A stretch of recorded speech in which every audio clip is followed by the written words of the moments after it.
Dear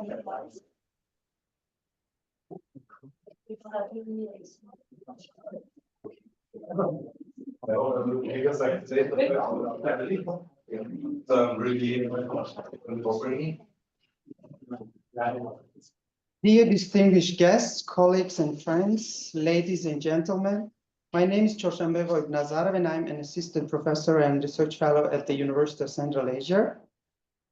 It is my great pleasure to welcome you all today to our public lecture. We are honored to have with us a distinguished scholar and advocate, Dr. Zulekha Usmanova.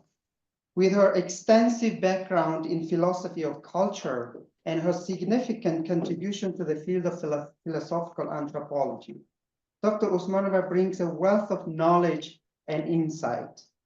As a leading research fellow at the National Academy of Science of Tajikistan, she specializes in gender studies and has dedicated her research to exploring the intricate dynamics of gender within Tajik culture. Her work addresses critical issues such as women's religious and cultural practices, traditional and modern gender roles, and the pressing concern surrounding gender-based violence.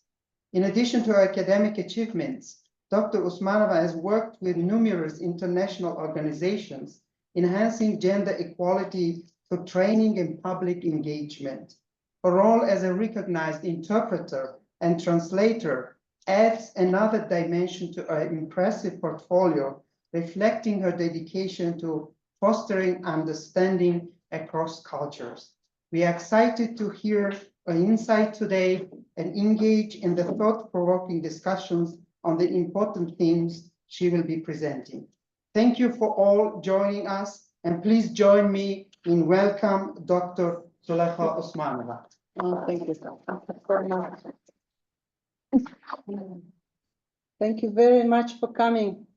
I'm very honored to be invited here. Thank you very much, Choshanbe, for such a wonderful introduction. I'm being shy. And today I would like to talk about some aspects of my research, because it is not possible, I think, to include everything that I have done in one lecture, and I tried to choose some maybe most interesting parts, and I would like to share with you. Okay.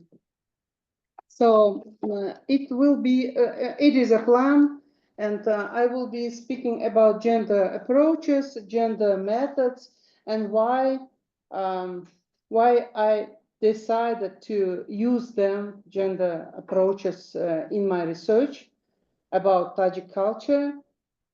Of course, I will try to talk a little bit, to speak a little bit about post-Soviet culturologia, culturology. It is like a science which was taught and it is taught at universities throughout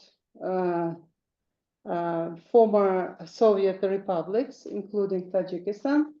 And I will essentially, I will be talking about the usage, application of gender approach to analysis of some texts, cultural texts, and it will be a fairy tale about goat, Kaza с кудрявыми ножками, goat with the curly legs. So, and if time allows, then I will switch to the gender analysis of Tajik Islamic philosophy. And first of all, our beloved Abu Ali ibn Sina, Avicenna, who also has devoted one of his book to the issue of femininity, masculinity, and so on, about housekeeping, the roles of women and men in the family, and so on. And lastly, but last but not least, of course, it will be some things from my recent article, which was about ontology of the love language in Tajik culture. So we will play a little bit with the language, with Tajik language. Okay, so this is like my vision about our mission as philosophers, as the researchers of culture, that we have to continue exploring this world, the society, and all this is done with one purpose: to improve the society somehow, right? So, and as you know, culture is not just a combination of artifacts. It is a very live process. It is a everyday process of doing culture, and it has many dimensions. And the dimension that I'm interested in very much is gender dimension of the culture. So, wait. So, yes. Yeah. So, as to the Soviet or post-Soviet Culturologia culture studies, they are based on the idea of the universal basics of human being. And they mostly use the essential approach, like and hierarchical approach to culture, thinking that there is a high culture and there is a lower culture, so like popular culture, right? And I strongly disagree with this opinion. And I think that we should be based on the idea that culture is an alive process. And as a gender specialist, for me, it is important to see and to explore how the feminine and masculine exists in the culture, how it and why the masculine is always dominant over the feminine, and why this oppression, multi-ages oppression, maybe eternal oppression over women exists, and how and why, where the patriarchy comes from. Okay, and can we explain this patriarchy only by biological things, by biological differences between men and women? And is there eternal, like natural essence of women and men? And why one gender has and by whom it was given a right to speak on behalf of all the humanity. Okay, so I think that the most applicable method here is the method of cultural relativism, which says that the main thing in the society is the process of cultural and social construction of gender. So gender is a construction, and also the sexuality, sexes, sexual differences also are the constructions. And the main idea here is that women and men do not exist outside of the society, outside of the communities, and the nature is not the only one which explains men and women.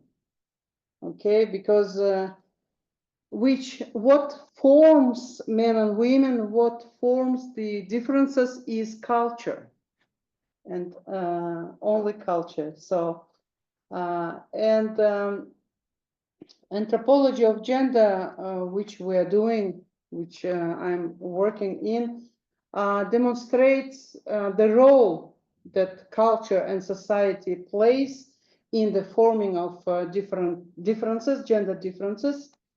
And as to the sex, it is only about the, you know, yourself, only about the physical differences. So, and what we propose instead of the essential approach is that it is a culture that forms and states the femininity, masculinity, women and female and male roles and statuses, and how culture does it. I think that it does it via education and upbringing. Okay, so and culture takes them, these differences, and interprets in its own way, and how to say, and also includes these differences into the society and the system of the power relations. And just a minute. And you know, now we are living in a very strange situation, very interesting on the one hand, but very strange situation at the same time, because there are many like ideologies or mini ideologies in our society, which say that there is one thing, and it is like the dominant thing, and it is religion. Okay, and they want to, from the point of view of religion, they want to impose their own understanding of the gender roles, of gender statuses, of the female nature, and true mission of Tajik women, true image of Tajik women, and so on. So I think that it is now a time for demystification of the images about roles of women in Tajik culture, in Tajik society, and we need to, as philosophers, as specialists on culture, we need to rethink and re-question everything that these new ideologies propose to us. I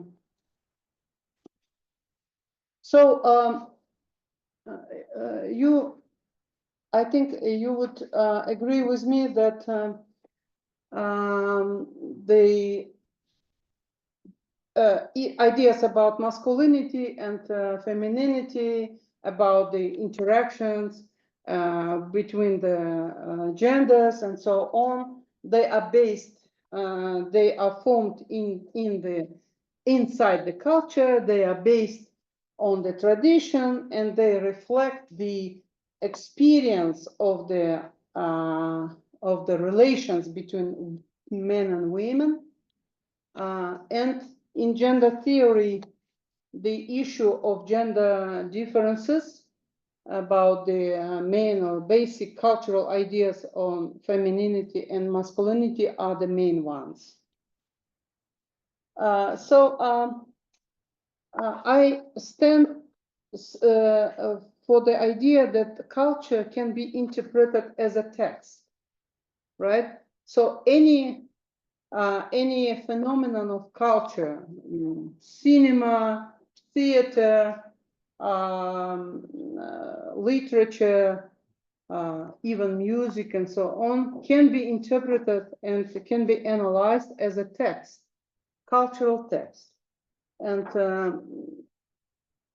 I think that our mission is to interpret and to read the text and to recode the texts of the culture.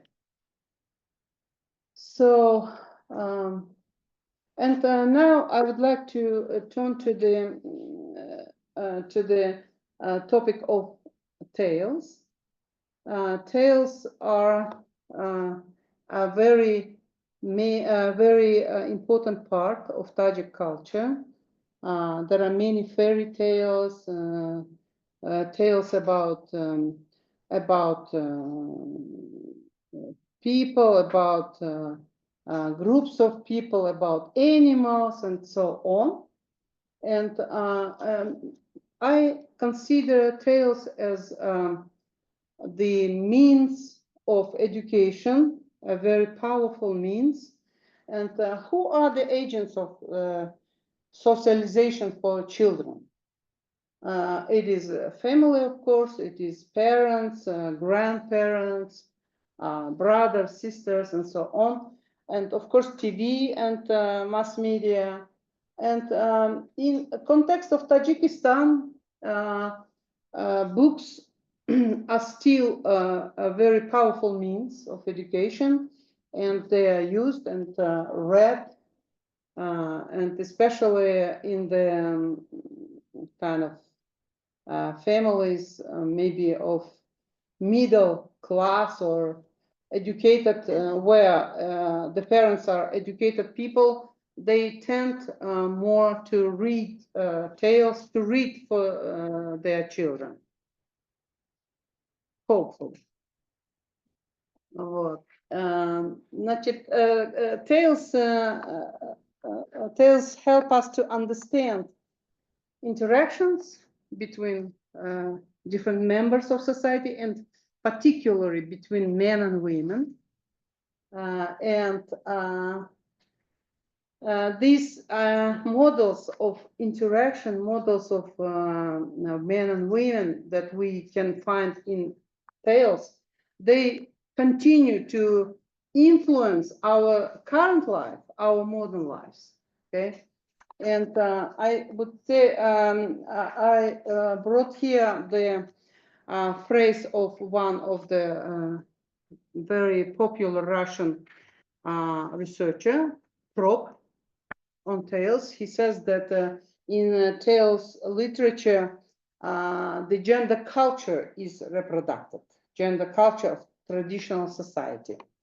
And of course, tales, they reflect the social relations, the relations between the genders, and so on. Не работает, да?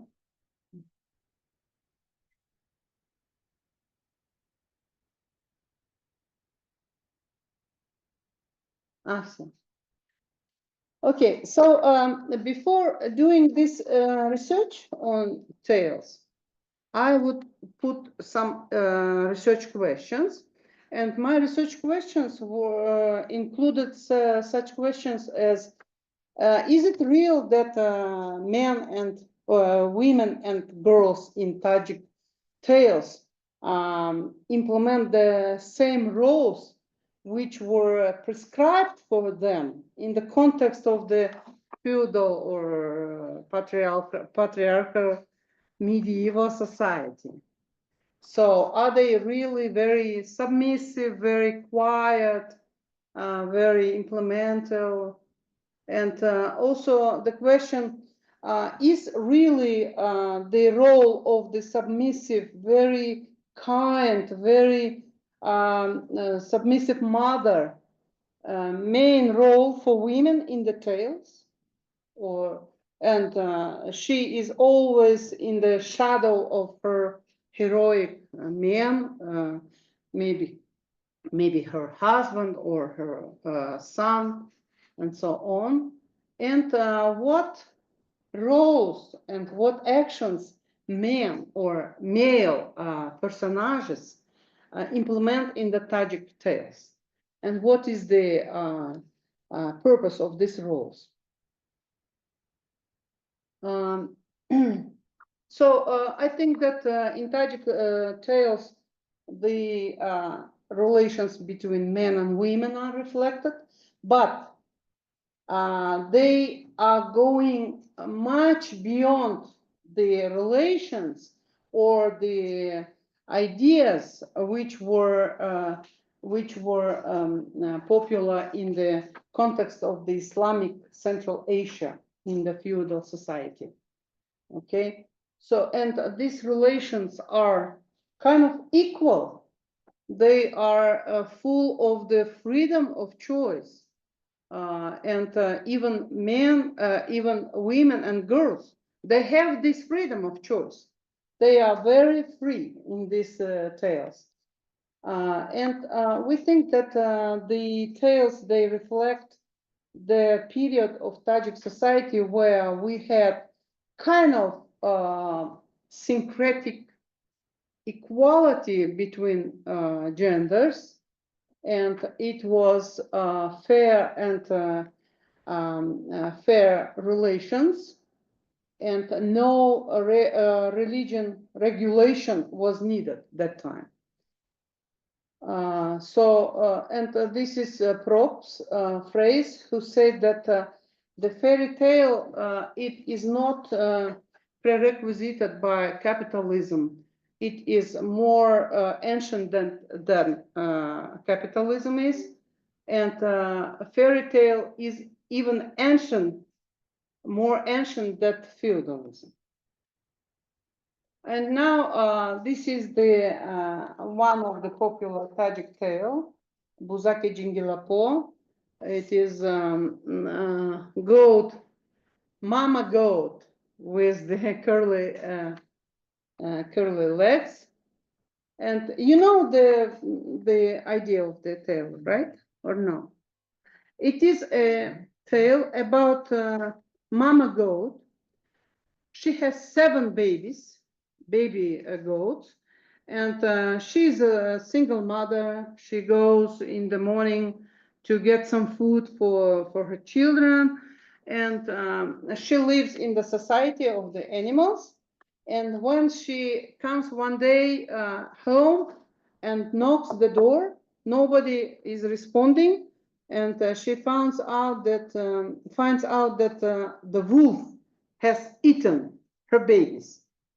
Okay, so what she does, she goes to the wolf's house, to the dog's house, to the shakal, fox house, and so on, to the bear house, medved.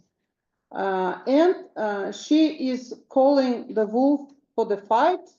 She fights the wolf, and she has a victory. She becomes a She rescues. she kills the wolf and rescues her babies back. So this is I try to look at the roles which this goat, the female mother goat, is implementing in her life, right? First, she is a devoted and single mother. She doesn't have a spouse, she doesn't have a husband, and she is ready not only to feed her babies, but she is ready to sacrifice herself. But at the same time, she is not sacrificing herself. She instead, she is open and ready to the open war with someone who ate her babies. Okay, so she goes to the dog's house, to the wolf's house, and she goes to the roof of the houses, and she asks and positions herself as a fighter. She says, "Mezanam bahar dupo, da? Kiti rukamon dorat, kimi baroyat bajanki man." Manam buzaki jingilapo. She positions herself. I am mother goat. Mezanam bahar dupo. I beat with my both legs. Ki hırdas aluliman? Ki hırdas bululiman? Who ate my babies? Who ate my aluli? Who ate my bululi?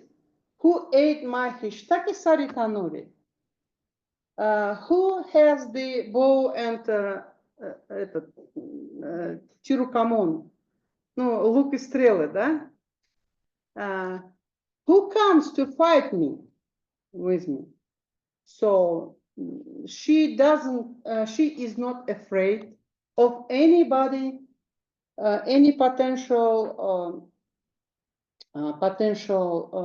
people. She is ready to fight with anybody. She goes to the master, and even wolf. Of course, wolf is not afraid of mama goat, but he also goes to the master, and the master, and he wants to sharpen his teeth, okay, to fight the goat, and only in one place, in one case, mama goat uses women tactics. She bakes bread, and she brings it to the master, and the master bear, he loves the bread very much, and the master sharpens her horns, So finally she fights the wolf. She, because of her sharp horns, she can kill the wolf, and she rescues her babies back. So you see, the mama goat is a single mother. How she became a single mother, it is not said in the tale. But at the same time, she is an equal member of the animal society community where she lives. And she has authority. Everyone in the community respects her. And she is ready to equally fight any animal of the community, including wolf, who is very dangerous. Also, she, as a woman, she can anytime leave the house. She doesn't ask permission from anybody. She is very open and independent, and she is not limited in her movements. Let us compare this character of goat, her personal freedom, her social status of the single mother. They are not very much coordinating with the ideas of the patriarchal society about the single mother. Because in patriarchal society, and even now, a single woman is much lower on her status than the married woman, okay?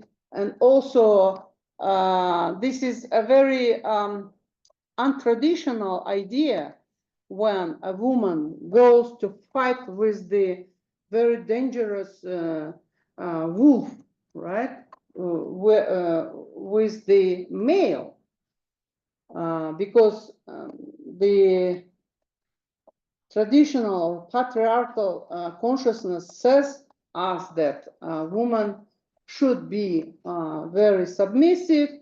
She should not fight. She is going to stay at home, and so on. And also, anywhere in this tale we don't see the sacrificing of the goat mother, because she is not going to die, she is going to fight, and she, in general, she behaves not very much like a female. She behaves as a male, as a warrior. She doesn't use diplomacy and so on.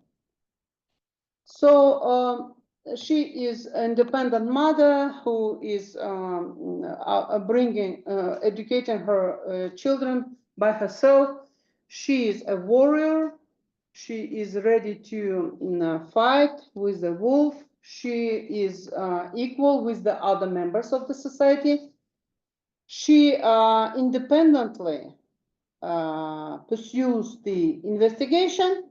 She finds the criminal. She develops the strategy, and she effectively, efficiently implements the strategy and gets her babies back. And she has a victory, and she has her children back.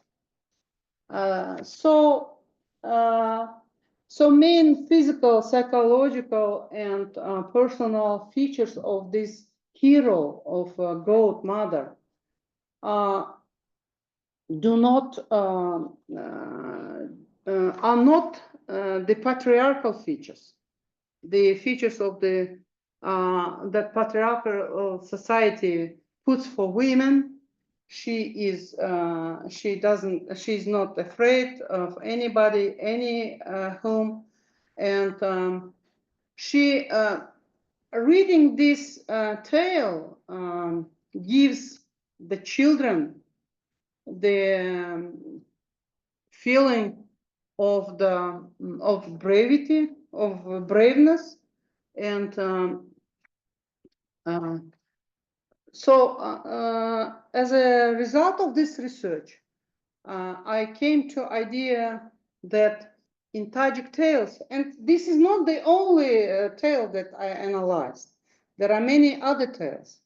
So in Tajik tales, women are not very submissive women who implement all the orders of their men, of their fathers, sons, and so on. They are not dependent on men. There are several tales where we find the personage, the personage of very independent girls, princesses and peris, who are not anyhow dependent. So for this tale, we can say that the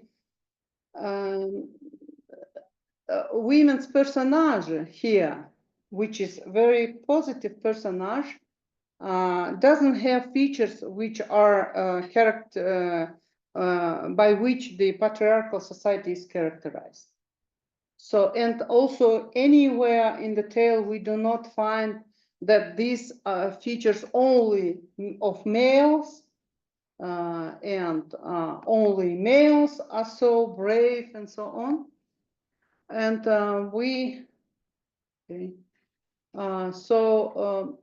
and as to today's society, I think that a very big role of the tales, such tales, are that for the modern women, especially in our society, submissiveness and being quiet and so on are not are not best features for us, for the modern girls, Tajik girls and women, because we have to be prepared for the fight, for the very difficult life, and also we have to consider the current situation when many men are migrating outside of the country and women have to stay home alone and to take all the responsibilities to themselves. Okay, so I think that tales have very many educational meanings and importance. Okay, no, it is not. And now, before I'll go to the issue of Islamic philosophy, I would like to talk a little bit about or to play with the language. I think that many of you have some knowledge of Tajik, right? So let us go to the end. Huh? Love them.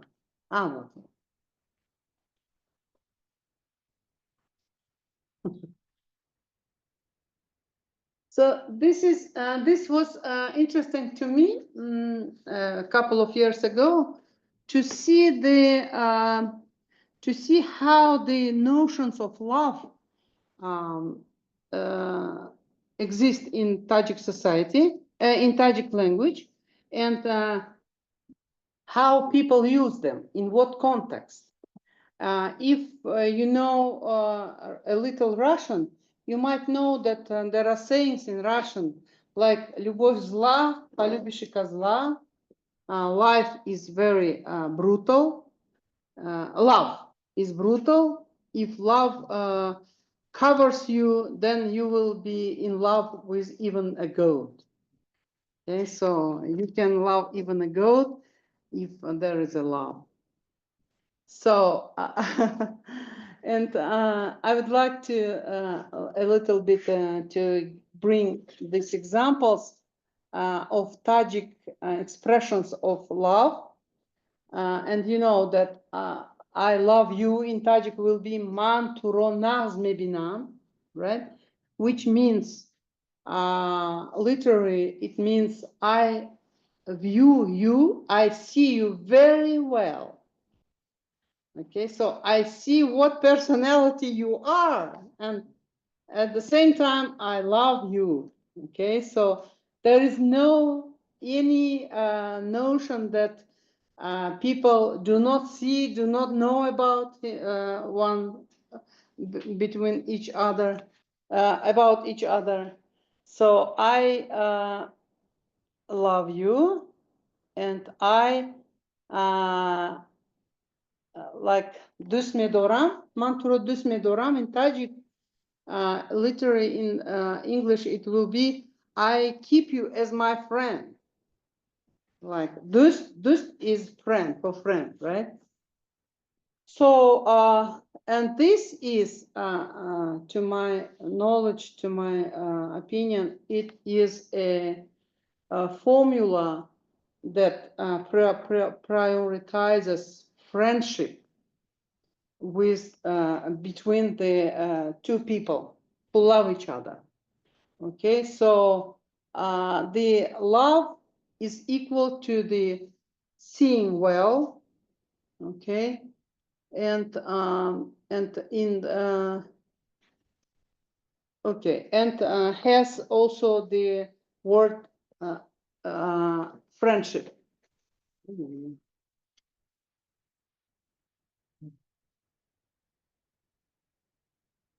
Mm-hmm.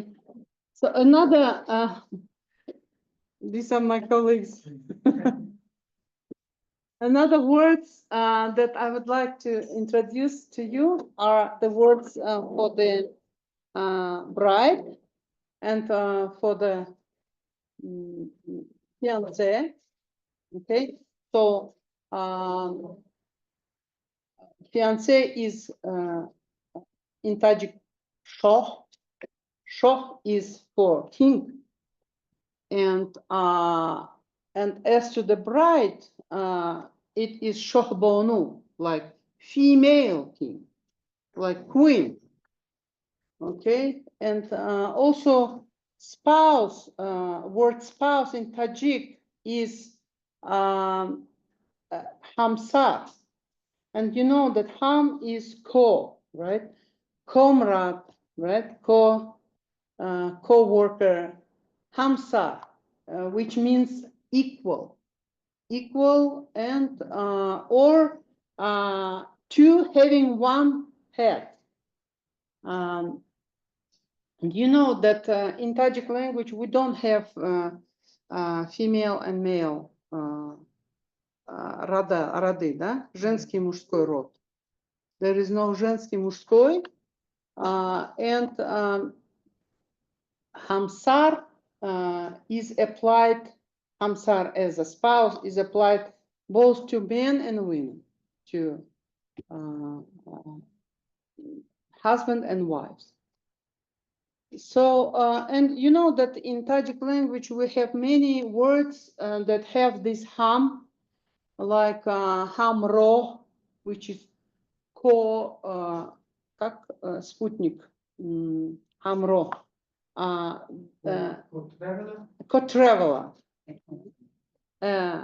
comrade, co-traveler, hamsoya as for neighbor, as like a person who is under one shadow with me. Hamsoya. Hamkor, yeah, so colleague, like we are equal at work, right? And so on. Hamdil, so people who think alike, and so on. And even the intimate relations between spouses, they are reflected with the word or term suhbat kardan. So it means to have conversation. You see, so in Tajik language, sometimes people replace the words, and instead of having sex or making love, they say they have conversation. They have suhbat nekuna. Okay, so of course, it should be mentioned that it very much depends on whom we are talking about. For example, when we are talking about not devoted men in the spouse relations, we say he's playing girls. Okay, so when we are talking about men, it is more about game. Okay, he's having games with the girls. But if it is about woman, of course, she's put such terms as prostitutes and so on, right? As to men, they just playing. They zanbozime kuna, zanbozasna. Yani they are playing games with the girls, with the women. Okay, so right, Gharb, Jalab, these are terms for prostitutes in Tajik language. So we can see that still the patriarchal society is imposing its models. Oh, okay. Okay. So the finding that I had with this research is can be reflected in this phrase that in the terms of Tajik language, especially the terms about, related to the relations between men and women, we can see the implicitly existing idea about equality between spouses, between men and women, and also, but at the same time, we can see the limitations and the frames which are put by society for women and for their behavior. Okay. Okay. So and there's a big part about our Leibniz. No, I don't know how I'm going to fit into 10 minutes. Okay. So you know, I will try to do some very brief. Just a minute. Okay. So here we have to. The book of Avicenna about housekeeping was one of the cultural texts which I analyzed or tried to analyze. And as a result, I came to the idea that Tajik Muslim philosophy, which is very much influenced by the Aristotle, you know, that Greek ancient philosophy, and it never went beyond the terms and ideas of Greek philosophy about women and men. And there are three basic ideas of Muslim medieval philosophy. First is that men are always dominant in the human reproduction. The second, the only role of women is the reproductive role. She doesn't play any other roles. And the number three, that women are always available, should be available for their men, for their spouses. Okay, so these three basic ideas, they put this framework within which Tajik Islamic medieval philosophy developed, and did not go outside of this framework. And you know that Aristotle was the founder of the philosophical concept of the materia and form. So form as something very good and high is always about man, and materia is nature is always about women. Okay, and Aristotle would say that the true parent is always man, and as to women, they are kind of not mature men. They are like children. Okay, just wait, что-то он не идет.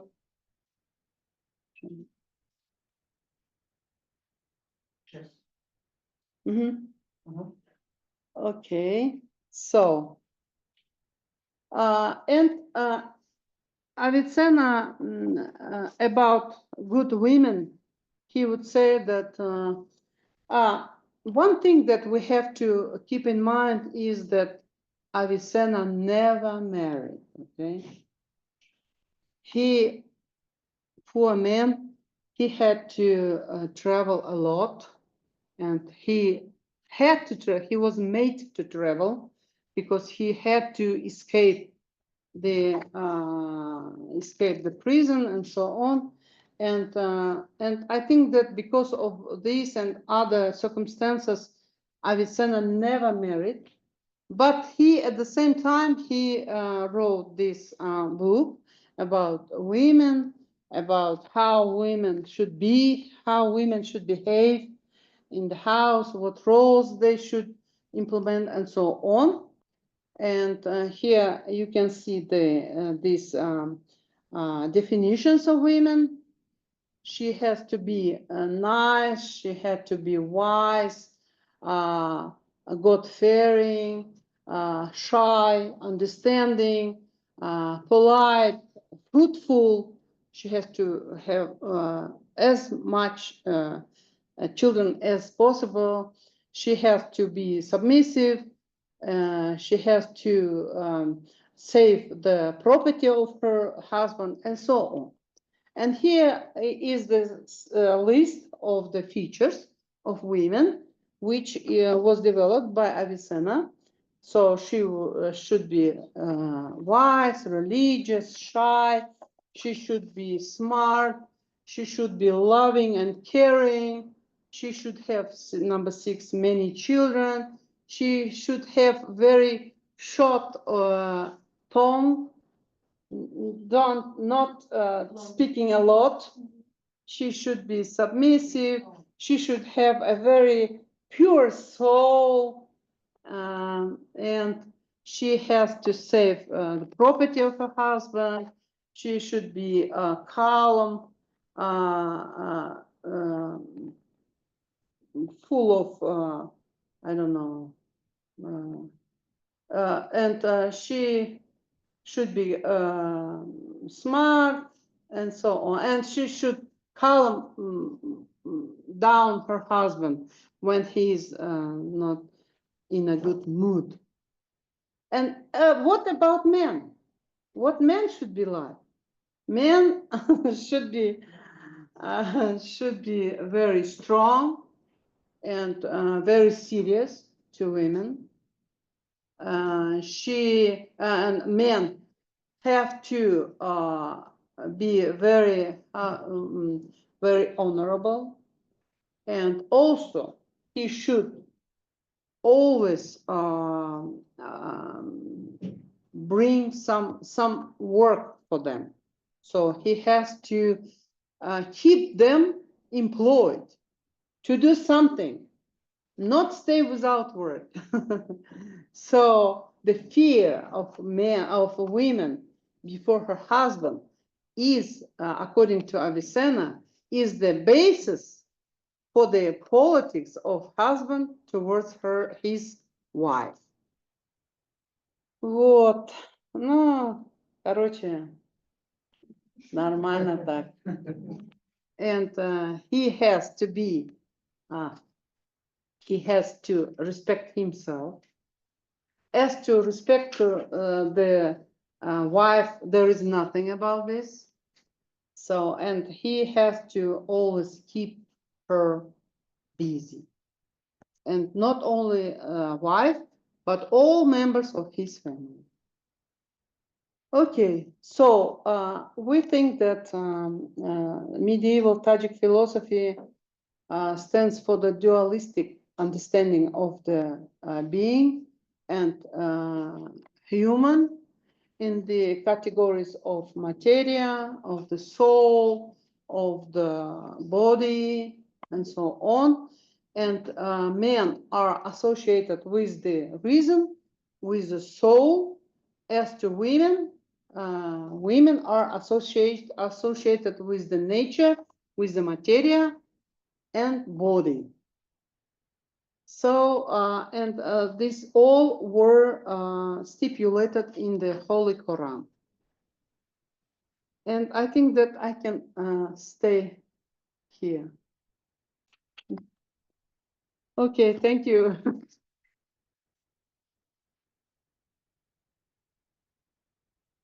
Thank you very much.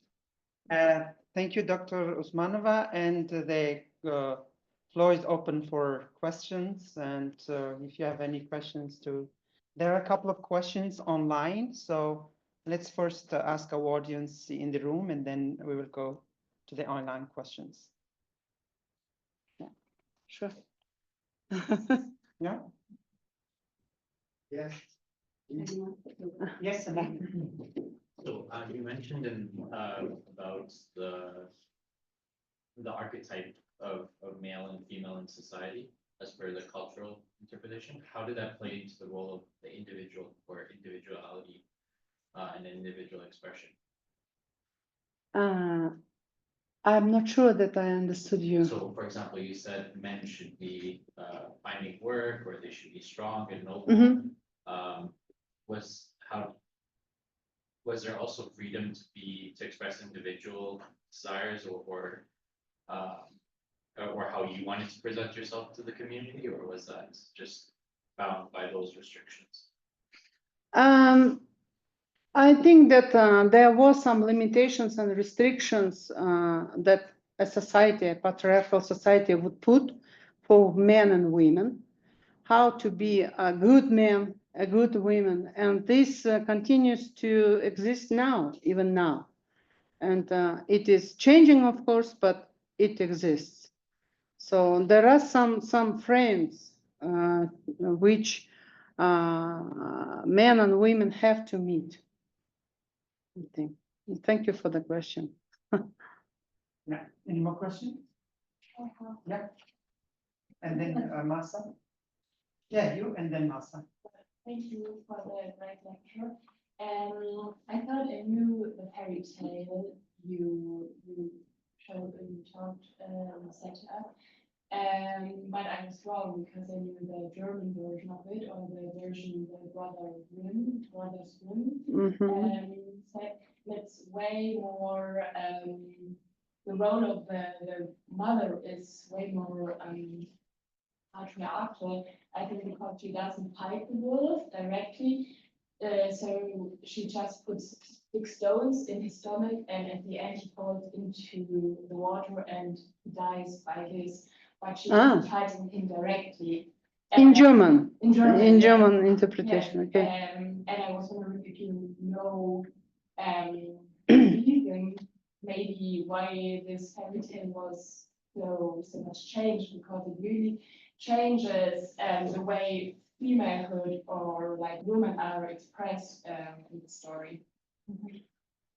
I don't know, but I think that, thank you for this great question. I think that tales are something that appeared like in parallel, very similar tales and topics. They appeared in parallel in different parts of the world, like different myths, mythology appeared at the same time, or maybe later or earlier. So I don't know why the mama goat in Tajik fairy tale is such a brave. I don't know, maybe it reflects the earlier period of the society when women were more brave, more unlimited, independent, and so on. I don't know. But it's a great question. Thank you. Yeah, Masa? Yes, thank you very much for a very interesting presentation. I have one question. The response might not be short, but I was just interested in knowing that we know you explained a bit about Abu al-Sina, how he sees women and this gender frameworks that he sets. I wanted to know how it changed during the Soviet time, and if the Soviet had an impact on seeing the genders in different ways, and has it changed after the independence? Like right now, are we still following the Soviet mindset, or no, we're going back to what Abu al-Sina said about women and men? Oh, thank you very much for this question. I have a big part in my book, which I brought a little bit today, which is devoted to the Soviet period. And it is a separate topic, a big topic. And there were many processes during Soviet period, and even they were different from, for example, the early Soviet period was different. The later Soviet period was totally different. And there were many processes going on with the gender, with the gender equality, with the emancipation of women. It was a phrase of Soviet power related to the women's freedom. And it is not very simple to say in 2 or 3 sentences about this changes, but the changes were really very, very deep. And gender roles also changed a lot. But how to say, there were many changes in all spheres of life, like medicine, like social work, and social statuses of women. But at the same time, the main one of the main purposes of Soviet power was to include women into the working power, working class, right? And to get benefited of this, because the half of the society was unemployed, and Soviet wanted women to be employed, to be a very beneficial part of the society, right? And for this, they were granted so many rights, so many freedoms. But finally, of course, Soviet power was break down, and now as to the current period, it is very, very difficult to say, but I think that there are many controversial processes going on in our society, and one of them is kind of, I don't like this word, but I have to use it, is radicalization and the turn to the religion. I think this one of the main processes that are going on in our society, in our community. But you can read more in my book. Oh. And there's a question, sir, online. I think it's an interesting question. Could you please, it's by Aydek Samakov from Bishkek. Could you please highlight the connections, if any, between the Tajik love language and gender stereotypes? Is love language gendered, or are there different words and expressions that are used by men and women to express affection or love? Right. As I said, some of the expressions, some of the terms and notions of Tajik language are not gendered anyhow, and they instead they reflect some equality between men and women, and some free choice of the spouse. For example, I love you means I see you very nicely, I keep you as a friend, and so on.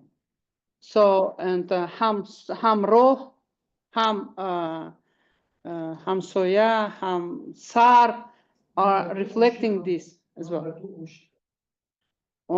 Bad. I'm in love with you.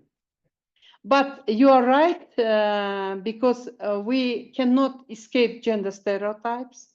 They exist everywhere.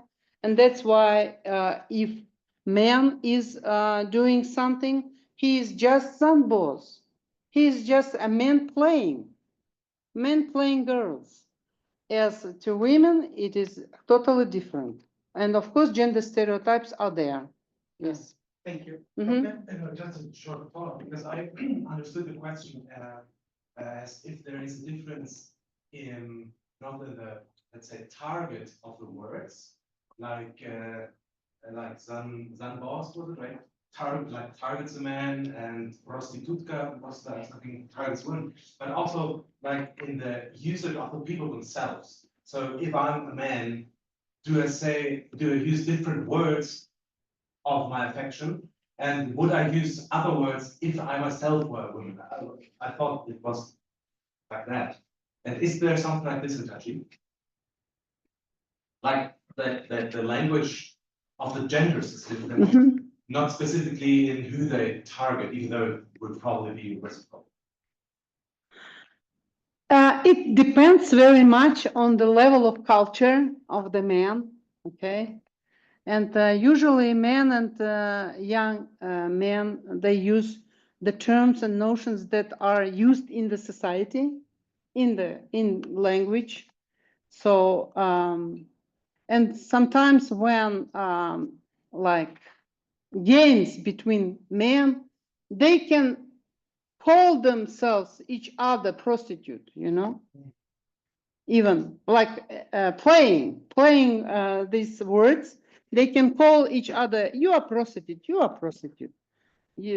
Tu harasit, tu jalap, and so on. So it depends. Depends on the groups, on the level of culture, level of language, and so on. No questions from the audience, but I have a very interesting question Uh-huh. online. It's from our friend Shiraza Diani from Boston.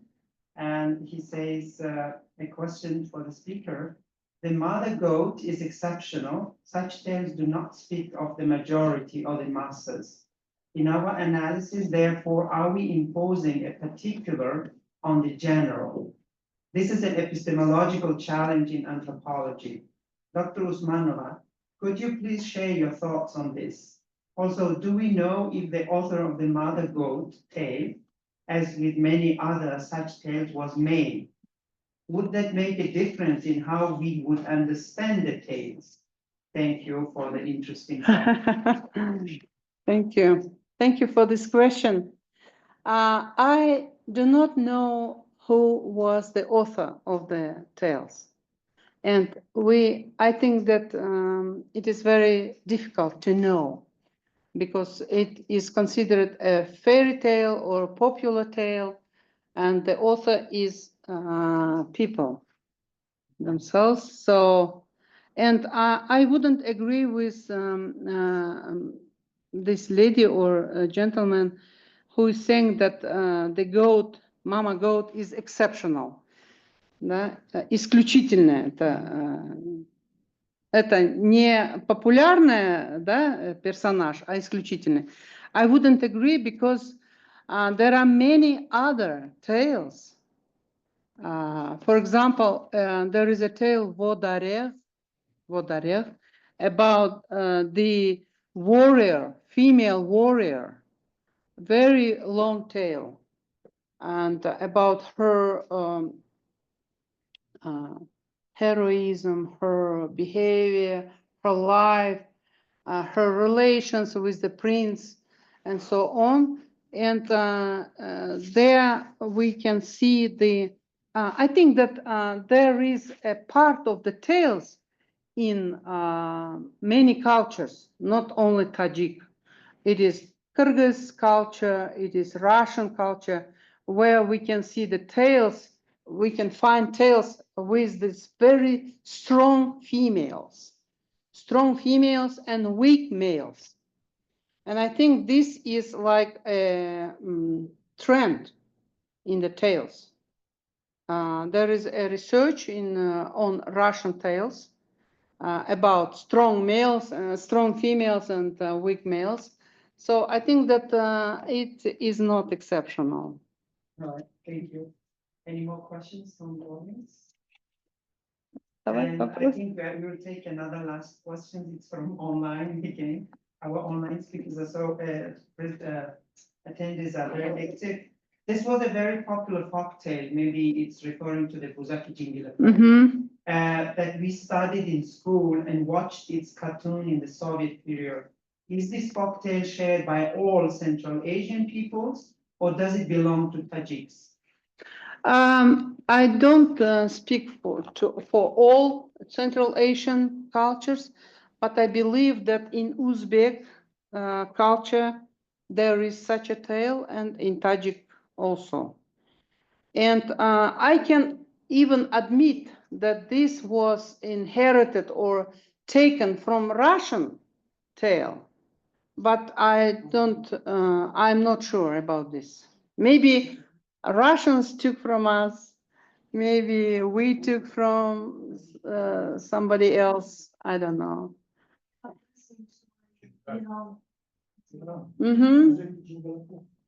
Buzaki Jingilapo, you have in you see? It's the same. Then it is Tajik traditional tale, yeah. But I also, I mean, just maybe I could ask the next question myself. Of course. It's just the description that you give about the goat, mother goat, and then also the wolf, and then somehow in your talk you kind of shifted. I mean, it was giving this dominance or this characteristic of the male. Even when you describe the mother goat with so kind of passion that she is courageous, she's independent, she's like even stronger than the wolf you are representing as a male. But somehow you are comparing the mother god again with the characteristic of the wolf. How does that kind of give maybe it's like a counter argument to your description of the mother goat? But she was like this. I mean, and the wolf is a very mean male, which ate her babies. He kidnapped her babies and ate them all. And this is a very, very big crime. So she was like a fighter for the justice. Maybe for this, I don't know. Okay, so we will have. I saw her like this in this tale. Yeah. Okay. It is not question, but I want to comment some points. For Ibn Sina, it is very interesting that you used the Tadbiri Manzil Tratis, but there is also another practice, Risolai Ishq, Okay. very famous one. Same place. And you can read it as well. It is published in Central. With your help, Ustad Alberta. When you said that about the hate language of men towards the women, they call them the bad language. What about the women? They do the same or they are different? For example, they can also Women to women. No, to men. Ah. Yeah, they also can use the same language. You are following. You are you are Nomar. Nomar. You are even they can say Jala. Yes. It is possible. I heard about this. So it is not one way. Right. Two ways. Yes, yes. And sometimes term mart, man, is a synonym of a good being. And when they say this woman is like a man, it is a compliment to women, right? Yes, yes. In Tajik language. Okay, thank you so much, Dr. Usmanova, again for your lovely and interesting and very inspiring talk. And let's thank you very much. And thank you to our audience online as well for their very interesting questions. Thank you very much. And we will have now a little kind of tea break, not break, but just like to. So if anybody has questions, they can ask you directly. Yes, sure. Personally. Thank you. Thank you very much. Yeah, I brought several copies of my recent book. Okay. And one is for Aybek in Bishkek. Okay. I will just give it to you. And if someone is interested, you are free to take it. Yeah. It is in Russian, yes? Okay, Yes, thank it you. is in Russian, yes.